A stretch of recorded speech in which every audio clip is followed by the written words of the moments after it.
Next आहे आधुनिक काळातील इतिहास लेखन आणि ब्रिटिश इतिहास काळ. ओके. 20व्या शतकात ब्रिटिशांच्या राजवटीत भारतीय पुरातत्वाच्या अभ्यासास सुरुवात झाली. आता 20वे शतक हे केव्हा सुरू होतं आणि केव्हा संपत हे क्लिअर माहीत पाहिजे. तर 1901 पासून जोपर्यंत 2000 हे सण लागत नाही तो शतक म्हणजे कोणतं शतक आहे? 20वे शतक. ओके. आता 20व्या शतकात जर पाहिलं आपण तर ब्रिटिशांच्या राजवटीत त्यावेळेस होती ब्रिटिशांची राजवट म्हणजे आपल्याला माहीत आहे की सुमारे 250 ते 300 वर्ष इंग्रजांचं काय होतं आपल्यावर राज्य होतं. आणि खरी सत्ता जी आहे ती केव्हा आली? 1857च्या युद्धानंतर, हे की नाही, ज्याला आपण 1857चं स्वातंत्र्य समर म्हणतो, हे की नाही. आता या ब्रिटिश राजवटीत जर पाहिलं आपण तर जे भारतीय पुरातत्व आहे, पुरातत्व म्हणजे काय की जे काही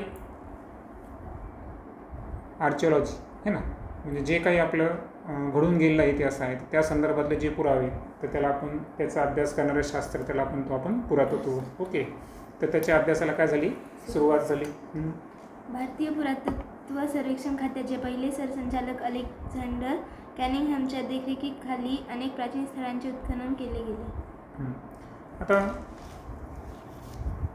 आता हे भारतीय पुरातत्वाचा अभ्यास करण्यासाठी जे खातं होतं ते होतं भारतीय पुरातत्व सर्वेक्षण खाते. आणि या खात्याचे जे पहिले सरसंचालक आहे त्यांचं नाव आहे अलेक्झांडर कॅनिंगहॅम. आणि यांच्या देखरेखीखाली भारतातील जे प्राचीन स्थळं आहेत तर त्या स्थळांचं काय केलं गेलं? उत्खनन. उत्खनन म्हणजे कसं? जसं की हडप्पा संस्कृती जमिनीखाली गाडली गेली होती तर आपण त्याचं काय केले? अवशेष शोधून काढले. तर खोदून वगैरे एक विशिष्ट ऐतिहासिक पद्धतीनं प्राचीन गोष्टींचं जे आपण कलेक्शन करतो त्याला काय म्हणायचं? उत्खनन म्हणायचं. ओके. त्यासाठी त्यांनी प्रामुख्याने बौद्ध ग्रंथामध्ये उल्लेख असलेल्या स्थळांवर लक्ष केंद्रित केले. आणि हे उत्खनन करत असताना त्यांनी जे जास्त फोकस जे आहे तर जे बौद्ध ग्रंथ आहेत तर या ग्रंथामध्ये ज्या ज्या स्थळांचा उल्लेख होता त्या स्थळावर त्यांनी काय केलं? स्वतःचं लक्ष केंद्रित केलं. पुढे जॉन मार्शल यांच्या कारकिर्दीत हडप्पा संस्कृतीचा शोध लागला आणि भारतीय संस्कृतीचा इतिहास इसवी सनापूर्वी तिसऱ्या सहस्त्रकापर्यंत किंवा त्याहूनही पूर्वीपर्यंत जाऊ शकतो हे सिद्ध झाले. आता इथे फोटो दाखवलेला आहे अलेक्झांडर कॅनिंगहॅम जे की भारतीय पुरातत्व खात्याचे पहिले सरसंचालक होते. आणि दुसरे आहे जॉन मार्शल ज्यांनी की आता उल्लेख केल्याप्रमाणे हडप्पा संस्कृतीचा शोध लावला त्यांच्या कारकिर्दीत. ओके. आता हे जे उत्खनन झालं हडप्पा संस्कृतीचं तर याच्यामुळं लक्षात आलं की भारतीय संस्कृती ही अतिशय प्राचीन अशी संस्कृती आहे. आता इथं एक शब्द दिला आहे की इसवी सनापूर्वी. आता इसवी सन आणि इसवी सनापूर्वी, बिफोर क्रिस्ट अँड ॲनो डोमिनो, हे दोन गोष्टी क्लिअर माहीत पाहिजे. तर लक्षात ठेवायचं की जे येशू ख्रिस्त आहे तर यांच्या जन्मापासूनचे जे पुढचा कालखंड आहे तर तो आपण त्याला काय म्हणतो? इसवी सन. आणि त्यांच्या जन्माच्या अगोदरचा जो कालखंड आहे तर तो रिवर्स जातो. तो कसं जातो? Reverse, decreasing. जसं आता समोर आपण पहिलं शतक नंतर काय येईल? दुसरं शतक, दुसऱ्यानंतर तिसरं शतक, तिसऱ्यानंतर चौथं शतक. आता सध्या आपण कसं आहोत? 2024. तर पुढचं वर्ष कसं आहे? 2025. पण जेव्हा आपण इसवी सन कुठं जाऊ? शून्यावर जाऊ समजा, म्हणजे येशू ख्रिस्तांच्या जन्मावर जाऊ तर त्याच्या अगोदर जेव्हा आपण मोजू ना तर ते इसवी सन पूर्व मोजताना आपलं काय करायचं? आता इन्क्रीजिंग ऑर्डरमध्ये जायचं आहे काय? नाही, डिक्रीजिंग ऑर्डरमध्ये जायचं. म्हणजे त्यामध्ये अगोदर कोणतं शतक येईल? पहिलं. त्याच्या अगोदरचं विचारलं तर दुसरं, त्याच्या अगोदरचं तिसरं. असं आपल्याला जसं आपण संख्या रेषेवर निगेटिव्हमध्ये काय करत असतो? फक्त नंबर वाढतात पण त्याची व्हॅल्यू काय होत जाते? कमी होत जाते. तर तसं ट्रेंड लक्षात ठेवायचं ना. म्हणजे इसवी सन पूर्व 5वं शतक आणि इसवी सन पूर्व 6वं शतक त्याच्यात जुनं कोणतं आहे? इसवी सन पूर्व 6वं. इसवी सन 5 हे नवीन आहे त्याच्यापेक्षा, असं लक्षात ठेवायचं. तर इसवी सनापूर्वी तिसऱ्या सहस्त्रकापर्यंत, सहस्त्र कशाला म्हणतो आपण? 1000, बरोबर. हां. तर तिसऱ्या सहस्त्रकापर्यंत किंवा त्याहूनही पूर्वी असा जो आहे तर इसवी सन पूर्व 300 तर जवळपास 3000 वर्ष जे आहे इसवी सन पूर्वसुद्धा आपण 3000 दिवस जायचं है ना, इसवी सन पूर्व 3000 तिथपर्यंत आपल्याला भारतीय प्राचीन संस्कृतीची काही चिन्हे दिसून येतील. भारतात आलेल्या अनेक ब्रिटिश अधिकाऱ्यांनी भारतीय इतिहासासंबंधी लेखन केले. आता सर्वात महत्त्वाचं आपल्याला माहीत आहे की इतिहासाचा अभ्यास हे पुराव्याच्या आधाराने होतो. त्याच्यात मौखिक साधने असतील, लिखित साधने असतील, भौतिक साधने असतील है ना. आता इतिहास लेखन करणारे बरेचसे इतिहासकार होऊन गेले है ना, ज्यांना आपण इतिहासकार म्हणतो. बरेचसे चिनी प्रवासी असतील, बरेचसे इंग्रजी प्रवासी असतील की त्यांनी भारताच्या संस्कृतीचा अभ्यास केला. त्या काळात येऊन गेले. समजा सम्राट अकबर नावाचा राजा आहे किंवा सम्राट अशोक आहे, त्या काळात कोणते ना कोणते काय येऊन गेले, प्रवासी येऊन गेले आणि त्या प्रवाशांनी काय लिहून ठेवलं, इतिहास. तर ते काय झाले, इतिहासकार. तर भारतात सुद्धा बरेच ब्रिटिश अधिकारी आले आणि त्यांनीसुद्धा जे भारतीय इतिहास आहे त्यासंबंधी काय केलं, त्या ठिकाणी लेखन केलं. म्हणजे सिच्युएशन पाहिली आणि त्याच्यासोबत काय केलं, राईट डाऊन केलं. आणि आपल्याला माहीत आहे की इतिहास हा पुराव्यांच्या आधारे लिहिलेला भूतकाळाच्या गोष्टींची सुसंगत मांडणी, असं आपण इतिहासाची काय करतो, डेफिनेशन करतो. म्हणजे प्रूफ हे इसेन्शियल. असं नाही की सायन्सलाच प्रूफ आहे. जिओग्राफी, हिस्ट्री, जेवढं काही एज्युकेशन आहे हे सगळं कशाच्या आधारावर चालतं, प्रूफच्या आधारावर चालतं. त्यांनी केलेल्या लेखनावर ब्रिटिशांच्या वसाहतवादी धोरणाचा प्रभाव असलेला दिसतो. आणि त्यांनी जे लेखन केलं तर त्या लेखनमध्ये ब्रिटिशांचं जे वसाहतवादी धोरण आहे. आता वसाहतवादी धोरण म्हणजे काय बरं, त्याचं चांगलं उदाहरण सांगायचं असेल तर अमेरिकामध्ये एकूण 14 वसाहती होत्या आणि त्या वसाहतीवर कोणाचं राज्य होतं, इंग्रजांचे राज्य होतं. म्हणजे काय करायचं की इंग्रज काय करायचे, एखाद्या देशावर आक्रमण करायचे, तो देश स्वतःच्या आधिपत्याखाली आणायचे आणि तिथल्या जे काही व्यवहार असेल, आर्थिक उलाढाल असेल, या सर्व गोष्टीवर त्यांचं काय असायचं, नियंत्रण. म्हणजे त्यांच्या हक्काची ती काय होती, बाजारपेठ होती. याला म्हणायचं त्यांच्या हक्काची वसाहत. आणि मग दुसऱ्या देशावर जाऊन काय करणे, राज्य करणे, याला या धोरणाला काय म्हणायचं, वसाहतवादी धोरण. बरोबर. तर हे ब्रिटिशांचं वसाहतवादी धोरण जे आहे तर याचा प्रभाव त्यांच्या लेखनावर दिसून येतो. ओके. जेम्स मिल यांनी लिहिलेल्या the history of British India या ग्रंथाचे 3 खंड 1817 साली प्रसिद्ध झाले. आता इथं एक लेखकाचं चित्र दाखवले तुम्हाला, जेम्स मिल हे ना, इतिहासकार. आता यांनी जे ग्रंथ लिहिले तर त्या ग्रंथाचं नाव आहे the history of British India. म्हणजे आता इंग्रज जे आहेत ना, इंग्रजांना आपण ब्रिटिश म्हणतो. ओके. तर कारण त्यांचं देशाचं दुसरं नाव ग्रेट ब्रिटन आहे. ब्रिटनचे रहिवासी म्हणून ब्रिटिश, असं ते ब्रिटिश नाव आहे त्यांना. तर the history of British India या ग्रंथ जेव्हा लिहिला जेम्स मिल यांनी, तर the history of British India हे जे जेम्स मिल यांनी जे ग्रंथ लिहिला तर याचे एकूण 3 खंड. खंड म्हणजे माहिती आहे का तुम्हाला, खंड म्हणजे भाग. म्हणजे असं होतं की जुन्या काळी लेखन खूप व्हायचं तर ते एक भागामध्ये न करता, जसं की एखादी सिरियल असते 5-6 एपिसोड असतं, तिचे 50-60 असतील, तसं ते खंड म्हणायचं आहे की नाही. तर एकूण 3 खंडामध्ये त्यांनी लेखन केलं आणि हे प्रसिद्ध त्यांनी जे केलं ते वर्ष कोणतं होतं, इसवी सन 1817. आता एक लक्षात ठेवायचं, जिथं फक्त आता इथं 1817 आलं, मग तुम्ही म्हणताल की इथं इसवी सन आहे की इसवी सन पूर्व आहे. तर जिथं मेन्शन नसेल ते इसवी सनच असतं हां, आणि इसवी सन पूर्व असेल तिथं आवर्जून उल्लेख केलेला असतोच. ब्रिटिश इतिहासकारांनी भारतीय इतिहासावर लिहिलेला हा पहिला ग्रंथ. आता आपण प्रश्न विचारला जाऊ शकतो की ब्रिटिश इतिहासकाराने भारताचा जो इतिहास आहे त्यावर लिहिलेला पहिला ग्रंथ कोणता. The history of British India कोणी लिहिला, जेम्स मिल. किती खंडात, 3 खंडात. प्रसिद्ध केल्याचं वर्ष 1817. त्याच्या लेखनात वस्तुनिष्ठ दृष्टिकोनाचा अभाव आणि भारतीय संस्कृतीच्या विविध पैलू संबंधीचा पूर्वग्रहदूषित दृष्टिकोन स्पष्टपणे उमटलेला दिसतो. आता हे जे जेम्स मिल यांनी जे लेखन केलं तर याच्यामध्ये वस्तुनिष्ठ दृष्टिकोनाचा अभाव. वस्तुनिष्ठ दृष्टिकोन कशाला म्हणायचं, वस्तुनिष्ठ दृष्टिकोन म्हणजे की लेखन करत असताना कोणालाही जास्त महत्त्व न देता जे आहे ते स्पष्टपणे लिहिणे, पारदर्शकपणे लिहिणे, याला म्हणायचं वस्तुनिष्ठ लेखन. पण जे जेम्स मिल आहे यांनी लेखन करत असताना तसं पारदर्शी मूल्यमापन केलं का नाही, म्हणून स्पष्ट लिहिलं आहे की वस्तुनिष्ठ दृष्टिकोनाचा काय आहे त्या ठिकाणी अभाव म्हणजे कमतरता आहे. अभाव म्हणजे काय, कमतरता, लॅक.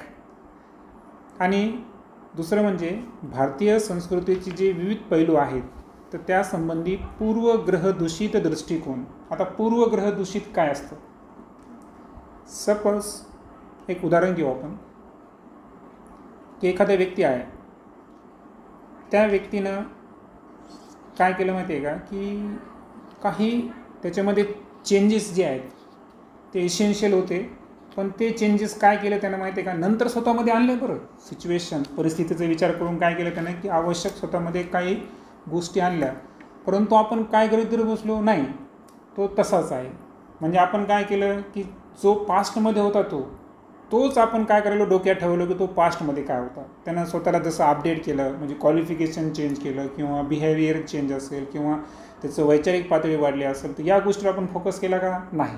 आपण काय केलं की आपला म्हणजे मागच्या वर्षी त्याच्याबद्दल समजा जो दृष्टिकोन होता तो दृष्टिकोन आपण काय करणे, कायम ठेवणे, याला काय म्हणणे, पूर्वग्रह दूषित. लक्षात आलं. पूर्वग्रह दूषित म्हणजे आता काय झालं की भारतीय संस्कृती जी आहे ना, तर त्याच्यामध्ये वेळेनुसार काही गोष्टीमध्ये चेंजेस आला, मॉडिफिकेशन आलं, बरोबर आहे का, परंतु त्या गोष्टीला त्याच्या लेखनामध्ये, जेम्स मिल यांच्या लेखनामध्ये काही तसं दिसलं का नाही. ओके, म्हणजे दोन गोष्टी लक्षात आल्या की भारतीय संस्कृतीचा इतिहास लिहित असताना वस्तुनिष्ठ दृष्टिकोनाचा काय होता, त्या ठिकाणी अभाव होता, आणि विविध पैलू संबंधी पूर्वग्रह दूषित दृष्टिकोन जो आहे तो स्पष्ट त्याच्यामध्ये उमटलेला दिसतो. सन 1841 मध्ये माउंट स्टुअर्ट एल्फिन्स्टन यांनी द हिस्ट्री ऑफ इंडिया हा ग्रंथ लिहिला. त्यानंतर पुढचा ग्रंथ आहे द हिस्ट्री ऑफ इंडिया, आणि हे ग्रंथ लिहिणारे इतिहासकार आहेत माउंट स्टुअर्ट एल्फिन्स्टन, आणि हे त्यांनी कोणत्या वर्षी लिहिलं, 1841. माउंट स्टुअर्ट एल्फिन्स्टन हे मुंबईचे गव्हर्नर होते. आता गव्हर्नर म्हणजे एक राज्यपालासारखं पद आहे ते, आहे की नाही. तर माउंट स्टुअर्ट एल्फिन्स्टन हे जे इतिहासकाराबद्दल बोललेलो आपण, तर मुळात ते इतिहासकार तर आहेतच, पण त्या व्यतिरिक्त ते एक ब्रिटिश अधिकारीसुद्धा आहेत. म्हणजे भारतावर जेव्हा इंग्रजांचं राज्य होतं त्यामधले ते एक अधिकारी आहेत. म्हणजे आपलं जे मुंबई शहर आहे तर या मुंबईचे गव्हर्नर होते ते जवळपास किती वर्ष, 8 वर्ष, 1819 ते 1827. भारताच्या इतिहासामध्ये मराठी साम्राज्याच्या कालखंडाचे स्थान अत्यंत महत्त्वाचे आहे. आता जेव्हा आपण विषय भारताच्या इतिहासाचा काढायलो तर त्यामध्ये सर्वात महत्त्वाचं स्थान जे आहे, अत्यंत महत्त्वाचं म्हणू आपण, तर ते आहे मराठी साम्राज्याचा कालखंड. ओके. मराठी साम्राज्याचा इतिहास लिहिणाऱ्या ब्रिटिश अधिकाऱ्यांमध्ये जेम्स ग्रँड डफ याचे नाव महत्त्वाचे आहे. आता हे जे मराठी साम्राज्याचा इतिहास म्हणू आपण, तर यासंबंधी लेखन करणारे जे ब्रिटिश अधिकारी होते त्यांचं नाव आहे जेम्स ग्रँड डफ, आणि ठीक आहे, पुढे नाव दिलं आहे हिस्ट्री ऑफ द मराठाज हा ग्रंथ लिहिला त्यांनी. आता निश्चितच मराठी साम्राज्यावर आधारित इतिहास आहे म्हणून टायटलसुद्धा तसं दिलं, the history of the Marathas हा ग्रंथ त्यांनी लिहिला. या ग्रंथाचे 3 खंड आहेत, आणि जसं आपण पहिला ग्रंथ पाहिला होता हिस्ट्री ऑफ ब्रिटिश इंडिया, याप्रमाणे याचे सुद्धा किती खंड आहेत, 3 खंड आहेत. भारतीय संस्कृती आणि इतिहास यांना कमी लेखण्याची ब्रिटिश अधिकाऱ्यांची प्रवृत्ती ग्रँड डफ याच्या लेखनातही उमटलेली दिसते. म्हणजे जे अगोदर पाहिलं आपण की जेम्स मिल यांनी जेव्हा लेखन केलं होतं तर वस्तुनिष्ठ दृष्टिकोन होता का नाही, आणि पूर्वग्रह दूषित असं दृष्टिकोन ठेवून त्यांनी लेखन केलं होतं. तर तशाच पद्धतीनं जेम्स ग्रँड डफ यांनी सुद्धा भारतीय संस्कृती आणि इतिहास यांना कमी लेखलं, आणि त्यांची ही जी प्रवृत्ती आहे ही कशातून दिसते, त्यांच्या लेखनातून दिसते. अशीच प्रवृत्ती राजस्थानचा इतिहास लिहिताना कर्नल टॉड सारख्या अधिकाऱ्याच्या लेखनात आढळते. त्यानंतर जो राजस्थानचा इतिहास आहे ते लिहिणारे कोण आहेत, कर्नल टॉड, आणि हे सुद्धा एक ब्रिटिश अधिकारी होते, आणि त्यांच्यासुद्धा लेखनामध्ये तशाच पद्धतीचं जे आहे की भारतीयांना कमी लेखणं आहे की नाही, इथल्या संस्कृतीला कमी लेखणं असा दृष्टिकोन त्यांच्यामध्ये दिसून येईल लेखनामध्ये.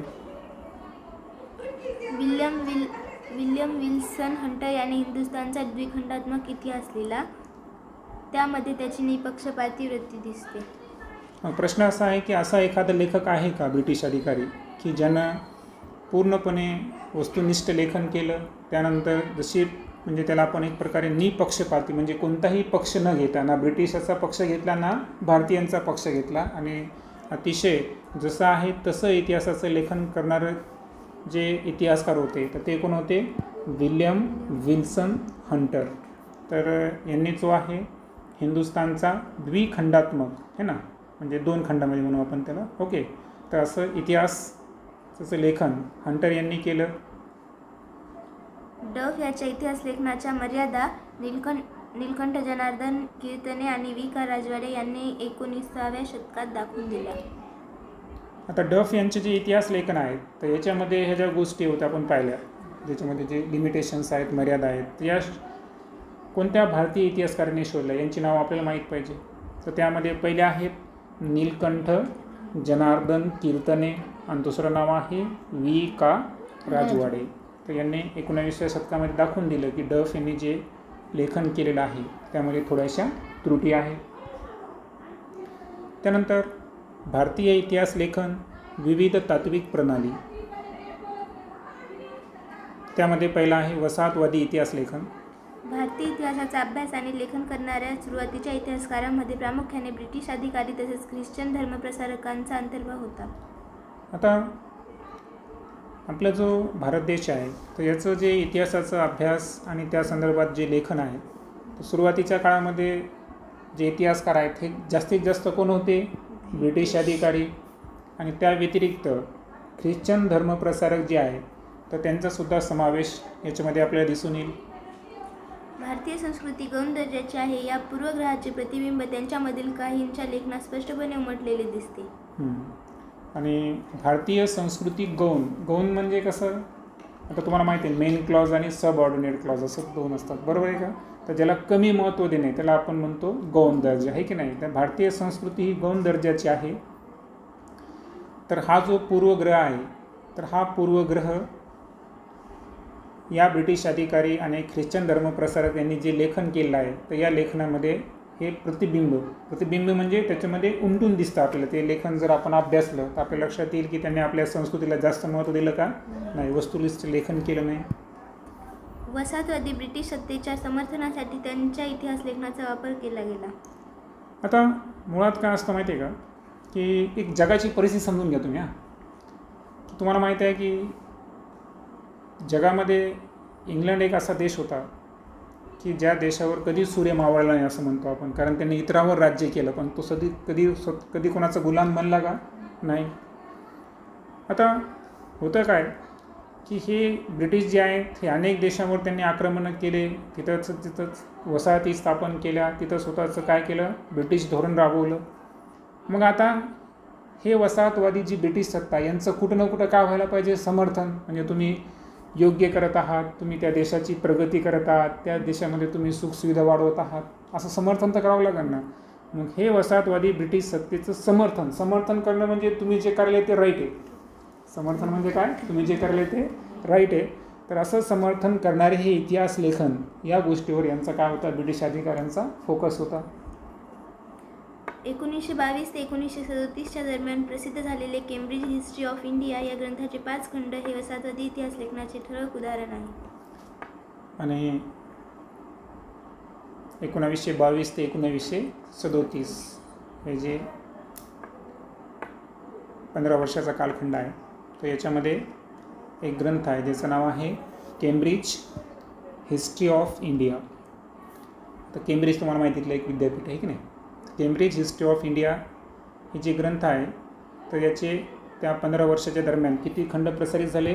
5 खंड या ठिकाणी प्रसारित झाले. आणि या 5 खंडाचा जर आपण अभ्यास केला तर याच्यामध्ये लक्षात येईल की त्यांनी जे ब्रिटिशांचं वसाहतवादी धोरण आहे, ब्रिटिश सत्ता आहे तर यांना समर्थन करणारं असं वसाहतवादी इतिहास लेखन त्यांनी केलेलं आहे. त्यानंतर आहे प्राच्यवादी इतिहास लेखन. युरोपमधील अभ्यासकांमध्ये पूर्वेकडील संस्कृती आणि देश यांच्याबद्दल कुतूहल जागृत झालेले होते. आता एक लक्षात घ्या, पूर्व आणि पश्चिम हे आपल्याला कळलं पाहिजे बरं. युरोप खंड जो आहे ना तर ही कोणती संस्कृती आहे? पश्चिम संस्कृती. आणि आशियाई जे देश आहे याला कोणतं म्हणायचं? पूर्व संस्कृती देश. म्हणजे आपला इंग्लंड आहे समजा, तर इंग्लंडची संस्कृती कोणती झाली? पाश्चिमात्य आपल्यासाठी. आणि भारताची संस्कृती ही पूर्व संस्कृती. तर युरोपमधील जे अभ्यासक आहे तर यांच्यामध्ये पूर्वेकडील संस्कृती आणि देश यांच्याबद्दल काय निर्माण झालं होतं? कुतूहल. त्याबद्दल आदर कौतुक असलेले काही अभ्यासक त्यांच्यामध्ये होते, त्यांना प्राच्यवादी म्हटले जाते. मग आता प्राच्यवादी कोणाला म्हणायचं? तर असे ब्रिटिश लेखक किंवा इतिहासकार की ज्यांनी पूर्वेकडील जे देश आहे त्या देशातील संस्कृती, त्या देशातील राहणीमान, त्या देशातील लोक यांच्याबद्दल त्यांच्या लेखनामध्ये काय दिसून येईल आपल्याला? आदर, कौतुक असंच लेखन ज्यांनी केलं तर त्या इतिहास लेखनाला काय म्हणायचं? प्राच्यवादी इतिहास लेखन. ओके. प्राच्यवादी अभ्यासकांनी संस्कृत आणि युरोपीय भाषांमधील साधर्म्याचा अभ्यास केला. साधर्म्य हा शब्दाचा अर्थ आपण समजून घेऊ अगोदर. साधर्म्य म्हणजे काय? की समजा आता आपण काय केलं की जिओग्राफी घेतलं, ओके, आणि सायन्समध्ये सुद्धा तुम्हाला माहिती आहे की जिओग्राफीचा काही टॉपिक असतो, ॲस्ट्रॉलॉजी वगैरे, बरोबर आहे का? तर आपण काय केलं की त्या दोघांमध्ये काय समन्वय आहे, काय कॉमन गोष्टी आहेत, तर हे साधनं याला म्हणायचं साधर्म्य साधने. बरोबर आहे का? म्हणजे काय दोघांमध्ये सिमिलरिटी, डिफरन्सेस वगैरे जे आहे ॲनालिसिस करणं आपण त्याला म्हणतो. बरोबर आहे का? तर हे जे प्राच्यवादी अभ्यासक होते ना, तर त्यांनी काय केलं? संस्कृत भाषा जी आहे, जी की पूर्वेकडची संस्कृती आहे आपली, आणि जी युरोपीय भाषा आहे, तर यांच्या साधर्म्याचा काय केलं? त्या ठिकाणी अभ्यास केला. म्हणजे नेमका काय फरक आहे त्यांच्या म्हणजे भाषेमध्ये, लेखनामध्ये, संस्कृतीमध्ये. वैदिक वाङ्मय आणि संस्कृत साहित्याचा अभ्यास करण्यावर प्राच्यवादी विद्वानांचा भर होता. आता निश्चितच त्यांना सत्य जाणून घ्यायचं होतं, म्हणून प्राच्यवादी अभ्यास जे आहेत तर त्यांनी संस्कृत आणि युरोपीय भाषा तर साधर्म्य तर साधलाच, पण त्या व्यतिरिक्त पूर्वेच्या संस्कृती म्हणजे कोणती त्याच्यामध्ये सर्वात प्रमुख वाङ्मय जे आपण कन्सिडर करतो ते कोणते वाङ्मय आहेत? वैदिक वाङ्मय. बरोबर. तर हे जे वैदिक वाङ्मय आहे आणि जे संस्कृत साहित्य आहे, आता वाङ्मय कशाला म्हणायचं बरं? तर वाङ्मय म्हणजे एखादा ग्रंथ, एखादा काव्यसंग्रह किंवा एखादा काय म्हणू आपण त्याला खंड लिहिणे, हे ना, बरोबर. तर हे जे मोठ्या प्रमाणावर लेखन होतं तर या लेखनाला काय म्हणतो आपण? वाङ्मय म्हणतो. काय म्हणतो? वाङ्मय. तर वैदिक वाङ्मय जसं की आपले मोठमोठे पुराण, मोठमोठे ग्रंथ हे सुद्धा काय आहेत? वाङ्मय आहेत. तर वैदिक वाङ्मय आणि संस्कृत साहित्य याचा अभ्यास करण्यावर या प्राच्यवादी विद्वानांनी काय दिला? भर दिला. म्हणजे त्याच्यावर त्यांनी काय केलं? फोकस केलं. त्यातून या भाषांची जननी असणारी एक प्राचीन इंडो युरोपीय भाषा होती अशी कल्पना मांडली गेली. आणि जेव्हा त्यांनी अभ्यास केला तर आता तुम्हाला माहिती आहे अभ्यास करणारे जे असतात तर त्यांना आपण काय म्हणतो? विद्वान. काय म्हणतो त्यांना आपण? विद्वान. तर त्या विद्वानांनी काय केलं की कुठेतरी भारत आणि युरोप या दोघांमध्ये कुठेतरी साधर्म्य होतं, आणि म्हणून त्या युरोपीय संस्कृती असेल, भारतीय संस्कृती असेल, तर याची भाषांची जननी असणारी एक प्राचीन भाषा शोधून काढली, आणि ती भाषा कोणती असावी? इंडो युरोपीय भाषा. ओके, अशी एक प्राचीन भाषा होती अशी कल्पना त्यांनी मांडली. इसवी सन 1784 मध्ये सर विल्यम जोन्स यांनी कोलकाता येथे एशियाटिक सोसायटीची स्थापना केली. त्यानंतर सन 1784 सर विल्यम जोन्स त्यांनी पश्चिम बंगालची जी राजधानी आहे, जिला आपण कोलकाता म्हणतो आहे ना, जिचं जुनं नाव कलकत्ता होतं, तर इथं त्यांनी काय केलं? एशियाटिक सोसायटीची स्थापना केली. एशिया शब्द महत्त्वाचा, आपल्या खंडाचं नाव येतं. ओके, एशियाटिक सोसायटीची काय केली? त्यांनी स्थापना केली. त्याद्वारे प्राचीन भारतीय वाङ्मय आणि इतिहास यांच्या अभ्यासास चालना मिळाली. आता हे केल्यामुळं काय झालं की जे प्राचीन भारतीय वाङ्मय आहे त्याच्यामध्ये आपण वैदिक वाङ्मय, संस्कृत लेखन याचा विषय केला, आणि जो इतिहास आहे तर याचा अभ्यास करण्यासाठी त्यांना काय मिळाली? चालना मिळाली. मी तुम्हाला यावर सांगितलं होतं पहा, लेण्यांचा अभ्यास करण्यासाठी जेव्हा आपल्याकडं खास अभ्यासक येतात तर जी लेणी आपण तासभरात, 2 तासात, 6 तासात किंवा दिवसभरात पाहतो तर ते फार विशिष्ट पूर्ण अभ्यास करतात. बरोबर आहे का? तर तसं होतं माहिती आहे का? अभ्यासक त्यालाच म्हणतात की ज्याला म्हणजे एक चिकित्सक है ना दृष्टिकोन ठेवून जो आपण अभ्यास करतो, तर तशा प्रकारे काय झालं की ही जी एशियाटिक सोसायटी जी स्थापन केल्या गेली आहे की नाही, स्थापना केली गेली, तर याचा फायदा काय झाला की जे प्राच्यवादी लेखक होते आहे की नाही, तर त्यांना भारतीय प्राचीन वाङ्मय आणि इतिहास यांच्या अभ्यासाला काय मिळाली, चालना मिळाली. प्राच्यवादी अभ्यासकांमध्ये फ्रेडरिक मॅक्स म्युलर या जर्मन अभ्यासकाचा प्रामुख्याने उल्लेख करायला हवा. आता प्राच्यवादी अभ्यासकामध्ये एक नाव तर आत्ताच पाहिलं आपण, ओके, तर ते नाव पाहिलं आपण सर विल्यम जोन्स. दुसरं नाव आवर्जून घ्यावं लागेल, ते आहे फ्रेडरिक मॅक्स म्युलर. हे जर्मन अभ्यासक आहे, म्हणजे जर्मनी या देशाची लीडर असणारे, ओके. आणि यांचासुद्धा दृष्टिकोन कसा होता, प्राच्यवादी गटामध्ये येतात हे. त्यांच्या दृष्टीने संस्कृत भाषा ही इंडो युरोपीय भाषा गटातील अतिप्राचीन शाखा होती. आणि त्यांनी जे मत मांडलं अभ्यासांती, तर त्यांनी सांगितलं की जी इंडो युरोपियन भाषा आहे ना, म्हणजे आपल्या भारताची आणि युरोप देशाची जी संयुक्त भाषा जिला आपण इंडो युरोपियन भाषा म्हणलो, तर ॲक्च्युअल ही भाषा म्हणजेच कोणती भाषा आहे, संस्कृत भाषा आहे. आणि ती की इंडो युरोपियन भाषा गटाचा आपण विचार केला तर यामध्ये ती अतिप्राचीन म्हणजे सर्वात जुनी है ना, अतिप्राचीन म्हणजे काय, सर्वात जुनी अशी ती शाखा होती. संस्कृत साहित्यात त्याला विशेष रस होता. आणि दुसरं वैशिष्ट्य सांगायचं असेल मॅक्स म्युलर यांचं, तर जे संस्कृत साहित्य होतं तर त्यामध्ये त्यांना विशेष रस म्हणजे एक स्पेशल इंटरेस्ट होता, ओके. त्यांनी हितोपदेश या संस्कृत ग्रंथाचा जर्मन भाषेत अनुवाद केला. आता अनुवाद म्हणजे काय, ट्रान्सलेशन. जसं की आपल्याला माहिती आहे की अग्निपंख हे जे पुस्तक आहे, तर मूळ लँग्वेज कोणती त्याची, इंग्लिश आहे ना, विंग्स ऑफ फायर आहे की नाही, तर त्याचं ट्रान्सलेशन आपण मराठीमध्ये वाचू शकतो आहे की नाही. तर तसं हितोपदेश, तर हा एक ग्रंथ मूळ कोणत्या भाषेमध्ये होता, संस्कृत भाषेमध्ये होता. तर या हितोपदेश ग्रंथाचं म्हणजे त्यांना इतका विशेष रस आला की मॅक्स म्युलर यांनी त्या ग्रंथाचा कोणत्या भाषेमध्ये अनुवाद केला, जर्मन भाषेमध्ये अनुवाद केला. तसेच the secret books of the east या नावाने 50 खंड संपादित केले. आता पूर्व संस्कृती तिला शॉर्टमध्ये काय म्हणायचं, ईस्ट, आणि पाश्चिमात्य संस्कृतीला आपण म्हणतो वेस्टर्न कल्चर, बरोबर. तर आता डेफिनेटली संस्कृत भाषा आणि हे जे आपण पाहिलो, तर इतिहासकार जरी पाश्चिमात्य देशातही असतील, पण इतिहास कोणाचा लिहिला चाललं, ईस्टवाल्यांचा. म्हणून त्यांनी जे 50 खंड संपादित केले त्याचं त्यांनी नाव काय दिलं, the secret books of the east. म्हणजे पूर्वेकडचे जे देश आहे तर त्यांच्यामध्ये जे रहस्य आहे किंवा ज्या गुपित गोष्टी आहेत त्या जगासमोर आणण्याचं काम त्यांनी केलं. त्यांनी ऋग्वेदाचे संकलन करण्याचे काम केले. आता आपल्याला माहीत आहे की जी आपली वैदिक संस्कृती आहे तर त्यामध्ये 4 ग्रंथ आहेत, ऋग्वेद, सामवेद, अथर्ववेद आणि यजुर्वेद. आणि यामध्ये सर्वात मोठा जो वेद आहे तो कोणता आहे, ऋग्वेद. तर हे जे ऋग्वेद आहे तर या ऋग्वेदाचं संकलन, ओके, तर हे संकलन करण्याचं काम स्वतः फ्रेडरिक मॅक्स म्युलर यांनी केलं. ते 6 खंडामध्ये प्रसिद्ध झाले आहे. त्यांनी ऋग्वेदाचा जर्मन भाषेत अनुवाद केला होता.